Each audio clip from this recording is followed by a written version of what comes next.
मुरादाबाद जिले में लगातार बढ़ रही गर्मी के साथ ही अब डायरिया और लूज मोशन के मामले भी तेजी से इजाफा में देखने को मिल रहे हैं। सरकारी अस्पतालों और निजी क्लिनिक में पेट दर्द, उल्टी दस्त, कमजोरी और हाइड्रेशन की शिकायत लेकर मरीज लगातार पहुंच रहे हैं। डॉक्टरों का कहना है कि गर्मी के मौसम में शरीर से पानी और नमक तेजी से बाहर निकलता है। ऐसे में लूज मोशन होने पर मरीज की हालत ज्यादा बिगड़ सकती है। स्वास्थ्य विशेषज्ञों के अनुसार डायरिया फैलने का सबसे बड़ा कारण गंदा पानी, बासी भोजन और खुले में बिकने वाले खाद्य पदार्थ हैं। खासकर सड़क किनारे मिलने वाले कटे फल, जूस, ठंडा पेय और बर्फ का सेवन लोगों की सेहत पर भारी पड़ रहा है। गर्मी के मौसम में खाने पीने की चीजें जल्दी खराब हो जाती हैं, जिससे संक्रमण का खतरा कई गुना बढ़ जाता है। डॉक्टर सौरभ जिंदल ने लोगों से अपील की कि इस मौसम में साफ पानी का ही उपयोग करें और बाहर के खुले खाने से परहेज करें।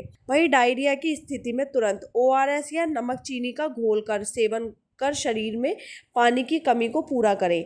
डॉक्टर सौरभ जिंदल का ये भी कहना है कि अगर बार बार दस्त हो रहे हो, तेज बुखार आए, कमजोरी बढ़ने लगे या खून आने जैसी शिकायत हो तो बिना देरी किए डॉक्टर से संपर्क करें। स्वास्थ्य विभाग ने भी नागरिकों से सतर्क रहने की अपील की है और कहा है कि सावधानी ही इस बीमारी से बचाव का सबसे बड़ा उपाय है। गर्मी के मौसम में लापरवाही गंभीर स्थिति पैदा कर सकती है, इसलिए खान पान और साफ सफाई का विशेष ध्यान रखें। सर, गर्मी में लूज मोशन, डायरिया अक्सर बढ़ जाता है, तो इसमें क्या करें? नमस्कार, मैं डॉक्टर सौरभ जिंदल। मैं एक पेट और लीवर का डॉक्टर हूं और मैं कई सालों से यहाँ Jindal gastro liver and maternity centre में अपनी सेवाएं दे रहा हूं। आपने बिल्कुल सही बोला, गर्मियों में ये लूज मोशन और डायरिया बढ़ जाता है। बेसिकली क्या होता है, गर्मियों में गर्म हवा टेम्परेचर बढ़ जाता है और हवा में थोड़ी ह्यूमिडिटी होती है, तो उसमें क्या होता है कि वायरसेस और बैक्टीरिया की ग्रोथ बढ़ जाती है। वायरसेस जैसे कॉलरा वायरस और बैक्टीरिया जैसे एंट्रिक फीवर का वायरस होता है, साल्मोनेला टाइप बैक्टीरिया होता है, साल्मोनेला टाइफी, वो बढ़ जाते हैं और वो हमारे पानी और खाने को दूषित कर देते हैं और डायरिया कर देते हैं। तो इसके क्या लक्षण हैं? तो बेसिकली आपने देखा होगा कि पेशेंट को जब लूज मोशन होता है तो मोशन बहुत बढ़ जाती हैं, फ्रीक्वेंसी, पतले मोशन आते हैं। उसके साथ में कुछ मरीजों को पेट में दर्द, बहुत सारी उल्टियाँ और बुखार होता है।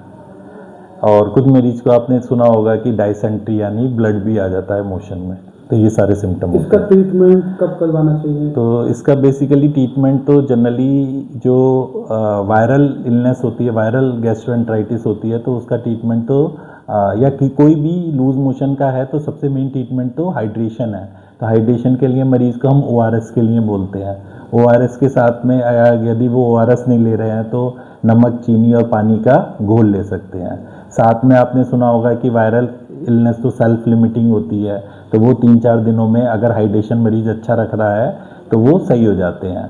बैक्टीरियल इन्फेक्शन में हम कुछ मरीजों को एंटीबायोटिक के लिए बोलते हैं। एंटीबायोटिक के साथ में अगर पेट में दर्द है या उल्टियाँ हैं तो उसका सिम्टोमेटिक ट्रीटमेंट करते हैं और पेशेंट ठीक हो जाता है। इसमें डॉक्टर को कब दिखाना चाहिए? हाँ, ये बहुत अच्छा क्वेश्चन है आपका कि डॉक्टर को कब दिखाना चाहिए। जिस भी मरीज को डिहाइड्रेशन के सिम्टम है, डिहाइड्रेशन के सिम्टम मतलब जिसकी बहुत प्यास लग रही है, जीभ सूखी सूखी हो रही है और बहुत कमजोरी हो रही है, बहुत ज़्यादा लूज मोशन हो गया है, या फिर उसको लगातार वॉमिटिंग हो रही है, फीवर सही नहीं हो रहा है, वो दवाई मुंह से ले नहीं पा रहा है, तो इन सब कंडीशन में मरीज को डॉक्टर को दिखाना चाहिए।